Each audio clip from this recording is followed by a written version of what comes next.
আরে বাবা, এ কি সবাই মিলে পড়িয়ার তুলিকে তো তুলে জ্যাংদোলা করে নাচানাচি শুরু করেছে। মারে নাম নাম, বন্ধু লাগবে। আরে ইয়াহু, পরীর কোনো জবাব নেই। আরে আমার সোয়েটার তো আজ দারুণ আইডিয়া দিয়েছে। ইয়াহু বন্ধুরা, আগের দিন তো তোমরা দেখেইছো ভিকি আর রনি দুজনে মিলে গিয়েছে টাকা জোগাড় করতে। হেনা, আর চিন্তা নেই বল, ভিকিদা ঠিক ব্যবস্থা করবে।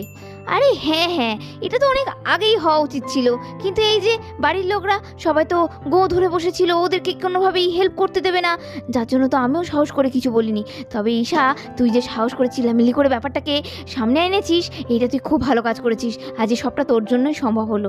না রে, আমি আর কই বললাম, ওরা তো ওখানে গিয়েই খবরটা পেয়ে গিয়েছে। হ্যাঁ রে, তা অবশ্য ঠিকই বলেছিস। আচ্ছা যাকে বাদ দে, হ্যাঁ এখনো এলো না তো ওরা, কি হলো কে জানে, জোগাড় করতে পারবে তো? এই কি বোকা বোকা কথা বলছিস, ভিকি টাকা জোগাড় করতে পারবে না? না আর কি, ওই বলছি। আর এমন সময় ভিকি আর রনি চলে এলো।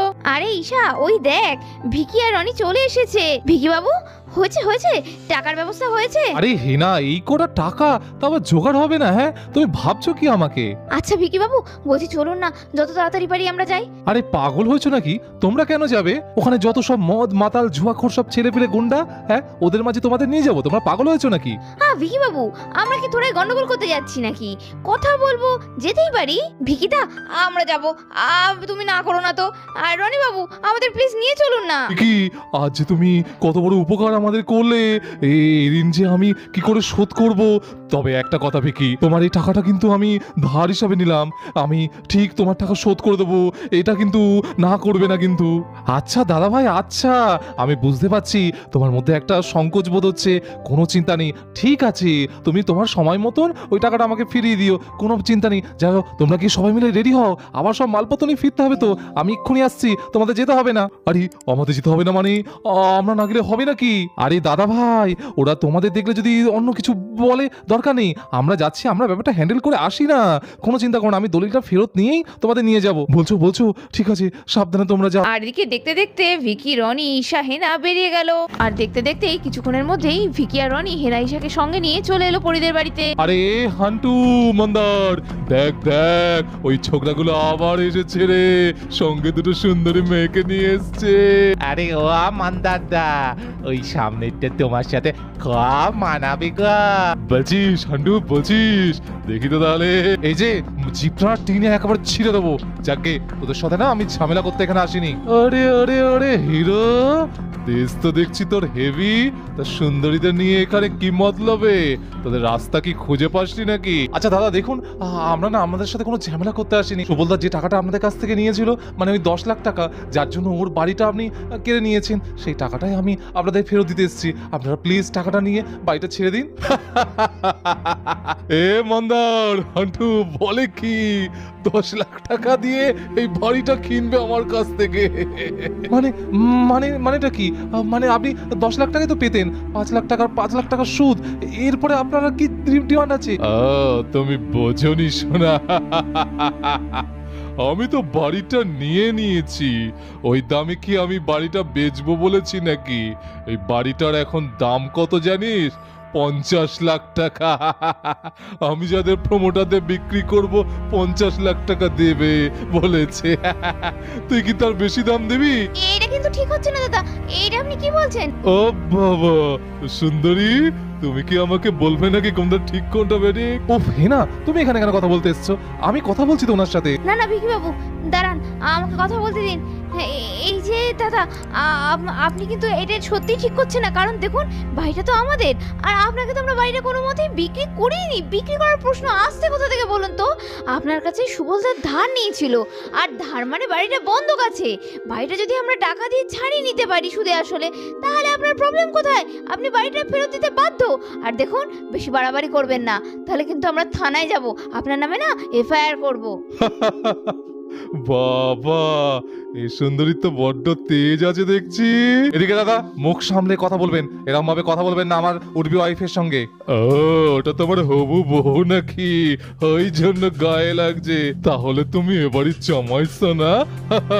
তাহলে তো তোমাকে ওই 50 সঙ্গে 1 লাখ বেশি, 51 লাখ দিতে হবে, তবে তুমি ছাড়াতে পারবে। খবরদার নয়, 1 টাকাও বেশি দেওয়া হবে না।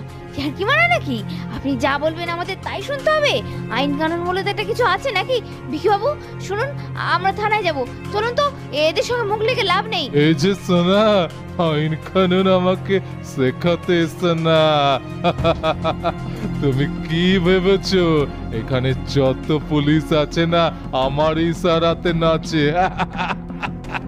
এই যে হিরো আর হিরোইনকে যদি সুরক্ষিত রাখতে চাও তাহলে এখান থেকে ফটো, না হলে কিন্তু বললাম না। আরে হিনা, কি করছোটা কি?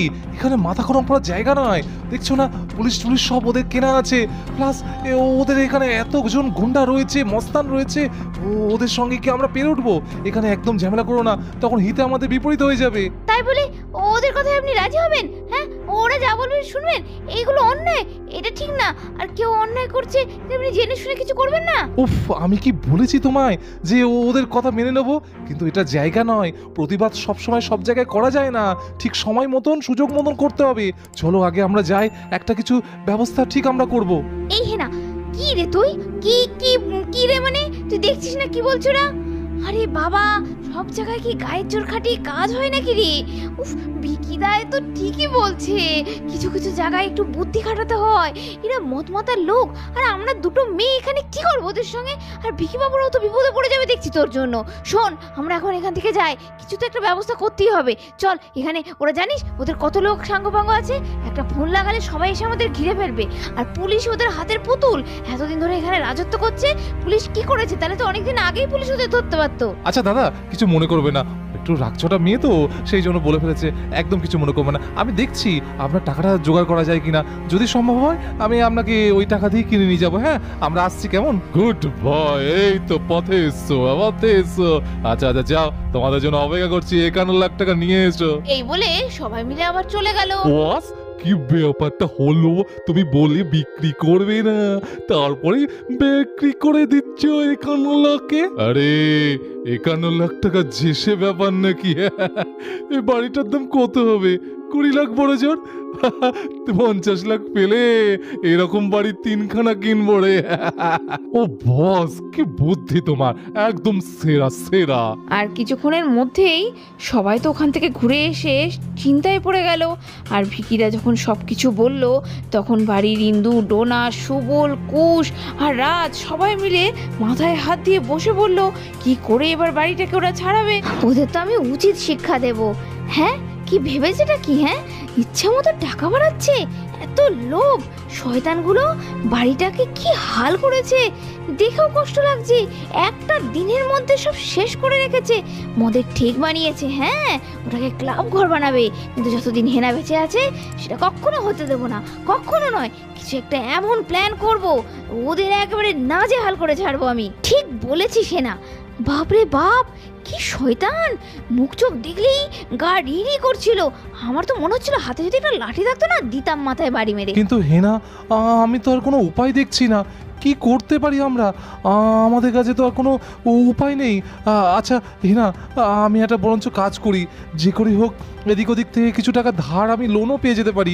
51 লাখ টাকা জোগাড় করে বাড়িটা ছাড়িয়ে নিই, না হলে এভাবে সবাই তোমরা পথে রাস্তায় ধারে বসে থাকবে, সেটা তো হতে পারে না। আরে ব্রো, তোর কি মাথা খারাপ হয়েছে? এ কি 10-20 লাখ টাকার ব্যাপার নাকি? এ তো 50 লাখ টাকার উপর। এত টাকা জোগাড় করা কি সম্ভব নাকি? তাও আর এত টাকা লোন তোকে কোনো ব্যাংকই দেবে না। হে ভগবান, কোন পাপের শাস্তি দিচ্ছ আমাদের? বাচ্চা কাচ্চা নিয়ে শেষ বেশ পথে এসে দাঁড়ালাম। ডোনারে, এবার কি করব? আর তো কোনো পথ দেখছি না রে। দিদি ভাই, এত ভেঙে পড়ো না, একটা না একটা ব্যবস্থা ঠিক হবে। তো তুমি মনে জোর রাখো। না, আপনারা যতই এসব ভাবুন না কেন, আমি অত সহজে হাল ছাড়ার পাত্র নই। আরে দূর হেনা, কি করব করছিস? কিছু মাথায় আইডিয়া কি এসছে তোর? তাহলে বল। ও, তার মানে ওই কাকুগুলো আসলেই দুষ্টু, আমার বাবার জন্য নয়। আমার বাবা ভালো মানুষ তো, সরল সাদাসিধে, তাই বাবাকে এইভাবে বিপদে ফেলেছে। আর সব টাকাগুলো আরো বেশি বেশি করে নেওয়ার চেষ্টা করছে। তুলি দিদি মাথা খাটাও, তুলি দিদি মাথা খাটাও। সবার পাশে আমাদেরও দাঁড়াতে হবে, কিছু তো একটা প্ল্যান করতেই হবে। আমরা তো এর আগে অনেক প্ল্যান করেছি, আমরা কি ছোট বলে কিছু পারি না? কি ভেবেছে ওই শয়তান কাকুগুলো? দাঁড়া দাঁড়া, তোদের আমি দেখাচ্ছি মজা। কিন্তু বুনু, তুই কি করবি? আমরা ছোট মানুষ, এইসব ব্যাপারে আমরা কি কিছু করতে পারবো নাকি? দাঁড়াও দাঁড়াও তুলি দিদি, আমায় একটু ভাবতে দাও।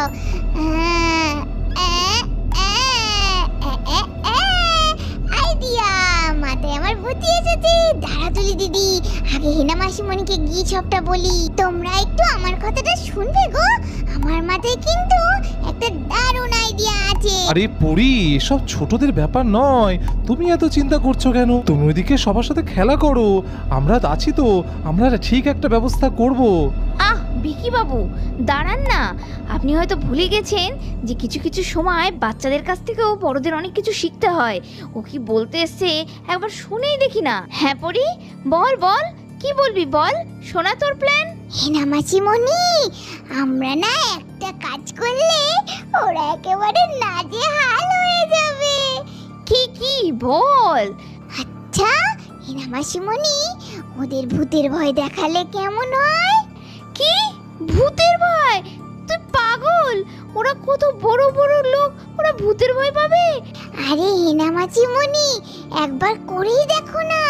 মানুষ সব থেকে বেশি ভয় পায় ভূতকে। আর আজকে রাত্রি তো পূর্ণিমার রাত, আমরা এর আগেও অনেকবার সবাইকে ভয় দেখিয়েছি। মনে আছে মুন্নিকে আমরা কত ভয় দেখিয়েছিলাম? হ্যাঁ সে তো জানি, কিন্তু মুন্নি তো অনেক ছোট ছিল। আরে দেখোই না, বলা যায় কি এইতেই ওষুধে কাজ হয়ে যায়। আচ্ছা ঠিক আছে, তাহলে বল বল তোর প্ল্যানটা শুনি। শোনো তাহলে। উফ ভগবান, এটাই বাকি ছিল। হ্যাঁ, তুমিও কি পাগল হয়ে গেলে নাকি? এসব ভূতমুত খেলা, হ্যাঁ এগুলো এগুলো ছেলে খেলা ব্যাপার নাকি? ওখানে সব গুন্ডা মুন্ডা রয়েছে, সব মদ জোয়া আড্ডা, ওদের সঙ্গে এই সব, আর তোরা ভয় পাবে? তুমি কি ভাবছো কি ওরা এই সমস্ত পুরো বাড়ি মারি ঝোপ জঙ্গল এখানে চষে বেড়ায়? হ্যাঁ, আর তুমি ওদেরকে এইসব ভয়ের কথা বলছো? এইসব একদম নয় কিন্তু, হ্যাঁ না, এইসব একদম নয়। আচ্ছা আমাদের কাছে অন্য যদি বিকল্প থাকে তাহলে বলুন, আর যদি সেটা না হয় তাহলে ওর কথাটা একটু শুনি। এই ব্রো, যাই বলিস ব্যাপারটা কিন্তু বেশ ইন্টারেস্টিং। আরে শোন না ব্যাপারটা পুরো, আর আমাদের কাছে কোনো উপায়ও তো নেই। তাহলে এবার পরের প্ল্যানটা তোমরা শোনো। তা বন্ধুরা, কি প্ল্যান করতে চলেছে আমাদের ছোট্ট মিষ্টি পরি? এত বড় একটা সমস্যা থেকে এই বাচ্চা মেয়েটা সবাইকে কি বাঁচাতে পারবে? সেটা দেখতে হলে পরের এপিসোডগুলো মিস করো না। আর ভালো লাগলে সাবস্ক্রাইব করে দাও। তোমাদের সকলের প্রিয় ডাইনি ভিলেজ স্টোরি আজকের মতো গল্পটা এখানে শেষ করছি, টাটা।